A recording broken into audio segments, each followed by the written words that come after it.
Hey, hello guys. Happy New Year. I wish you a very best 2025 and a successful 2025. The purpose of making this video is to hold myself accountable throughout the year. ये जो मैं model मेरा आपको बताने वाला हूँ, तो इस मॉडल से मैं पूरा साल ट्रेड करने वाला हूँ. ओके, जो भी ट्रेड्स रहेंगे, I will have a trade record for all the trades I will be taking. Okay, so आपको भी मैं यही रिकमेंड करूंगा. पिछला साल मेरा स्ट्रैटेजी चेसिंग में रहा है पूरा. ओके, और मैंने काफ़ी स्ट्रैटेजी ट्राई की. ओके, जो मुझे बेस्ट लगी, जो बाकी ट्रेडर्स है सबसे थोड़ा बहुत लेके जो भी कंसेप्ट्स मुझे समझ में आ गए उसके हिसाब से मैंने स्ट्रैटेजी फ्रेम की. और इसमें डॉजी हो, ट्रेडर केन हो या टिम विल्सन, इनके काफ़ी सारी हेल्प लगी है. तो इन्हीं लोगों को मैंने देख के मेरा मॉडल फाइंड आउट किया है. तो ये मेरा मॉडल क्या है, एंट्री मॉडल क्या है, ये मैं आपको बताता हूँ.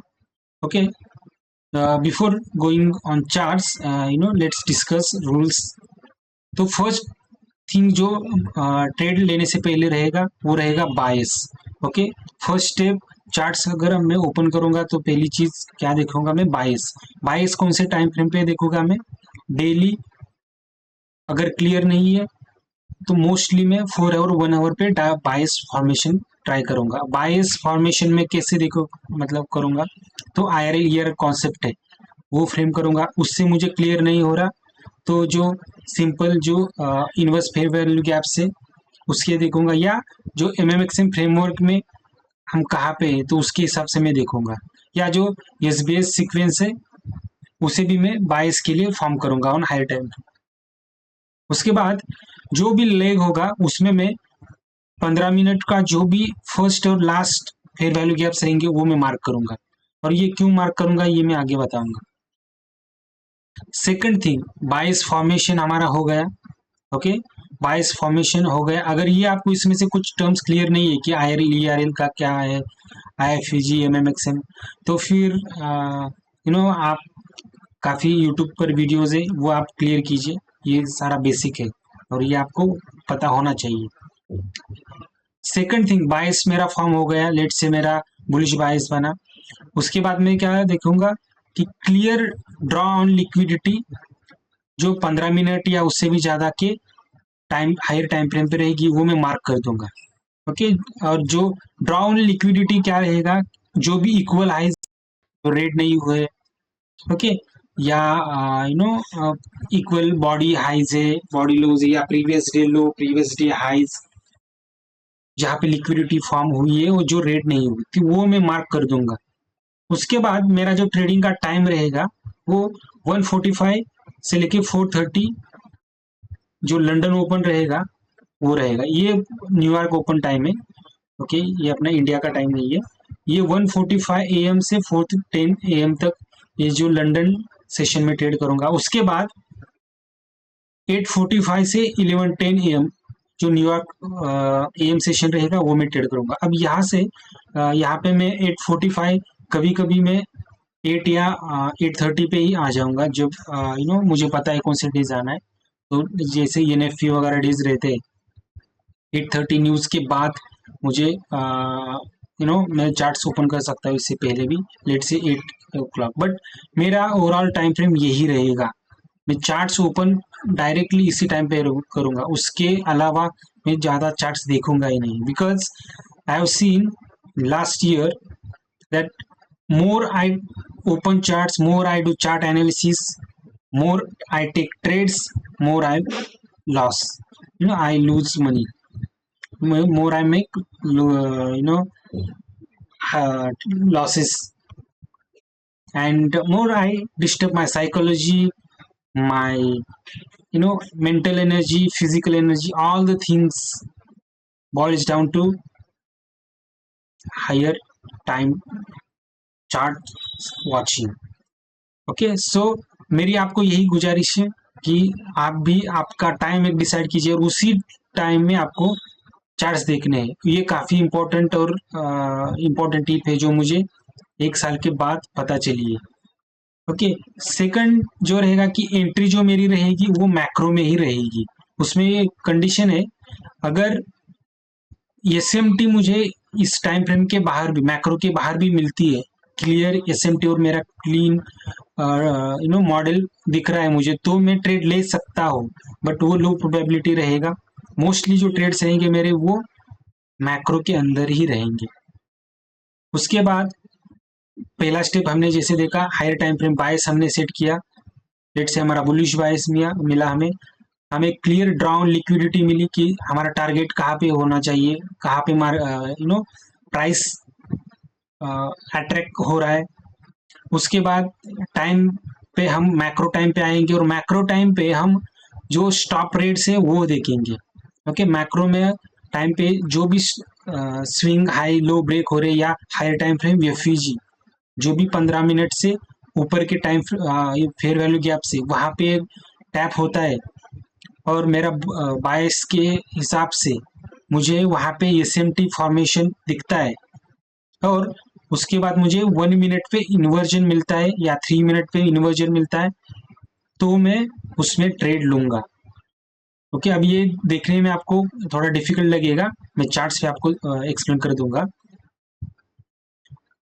जो एसएल रहेगा मेरा वो स्विंग के नीचे रहेगा। मैक्स रिस्क पर ट्रेड रहेगा, वो डिपेंड करेगा मैं इवेल्यूशन स्टेज पे हूँ या फंडेड स्टेज पे हूँ। इवेल्यूशन पे होगा तो जब तक मैं 1% के ऊपर नहीं आता तो 0.5% ही मेरा रिस्क रहेगा, उसके बाद मैं 1% लूंगा। On funded stage I will not take trades more than 1% risk. What happens? Okay, maximum risk will be 0.3% per trade. Okay, except data जो सेटअप है, डेटा हाई लो का सेटअप है, उसमें मैं 0.5% लूंगा on funded. Max risk per day on funded account will be 0.90%। Okay, so that's the model. Okay, ये अगर आपको समझ में नहीं आया, अभी मैं चार्ट्स पे आपको बताता हूँ उसके एग्जांपल्स। फॉर एग्जाम्पल ये चार्ट का शायद कल का या परसों का चार्ट है, तो इसमें अगर आप देखोगे तो यहाँ पे लिक्विडिटी रेड हुआ, लिक्विडिटी रेड हुआ। ओके, यहाँ पे लिक्विडिटी रेड होने के बाद यहाँ पे एक इनवर्स फेयर वैल्यू गैप बनाया। ओके, ये inverse fair value gap revert हो गया कहाँ पे, इस पे, और सीआईएसटी भी हो गया, बट हमें इसके ऊपर जो है क्लोज चाहिए, तो वो हमें मिल गया। यहाँ उसके रिटेस्ट पे हम एंट्री करेंगे, स्विंग के नीचे यहाँ पे अपना स्टॉप लॉस रहेगा, और जो टारगेट रहेगा वो, एक तो यहाँ पे देखो अभी ये ऑर्डर ब्लॉक इसलिए क्योंकि ये टैप नहीं हुआ था। ओके, तो ये हमारा पहला टारगेट रहेगा, और उसके बाद आप उसके हिसाब से स्केल कर सकते हो, बट ये मोर देन 1:2 ट्रेड मिल गया तो हम उसे एग्जिट करेंगे। इसके अलावा नेक्स्ट ट्रेड अगर आपको देखना है तो ये सेल साइड का ट्रेड देखियो, यहाँ पे एसएमटी फॉर्म हुआ सिल्वर के साथ, ये गोल्ड का चार्ट है ऑन 1 मिनट। उसके बाद हमें हमारा जो इनवर्स फेयर वैल्यू गैप हमें मिल गया, यहाँ पे एंट्री मिल गया। ओके, और यहाँ पे क्लीन हमें जो स्विंग इक्वल हाइस थी वो मिल गए, तो एक छोटा सा हमें यहाँ पे ट्रेड मिल गया।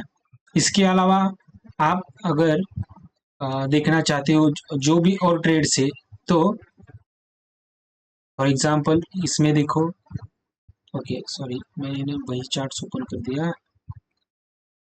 ओके, तो फेलियर के चार्ट्स आपको बताता हूँ कि फेलियर चार्ट्स हमारे कैसे दिखेंगे।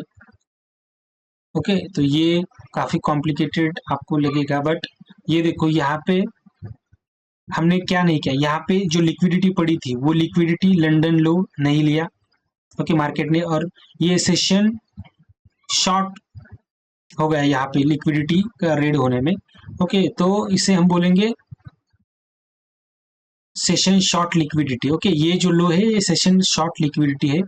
ओके, तो बाद में यहाँ पे इन्वर्स हो गया, तो ये फेक इन्वर्स रहा है। ओके, क्यों रहा आपको मैंने बताया, क्योंकि इसने जो लिक्विडिटी हाई प्रोबेबिलिटी लिक्विडिटी है ये इसे लेना ही चाहिए था, बट इसने लिया नहीं, और फिर से ये लिक्विडिटी रेड किया, तो जिसने भी यहाँ पे एंट्री की होगी उसके स्टॉप लॉस कटे होंगे।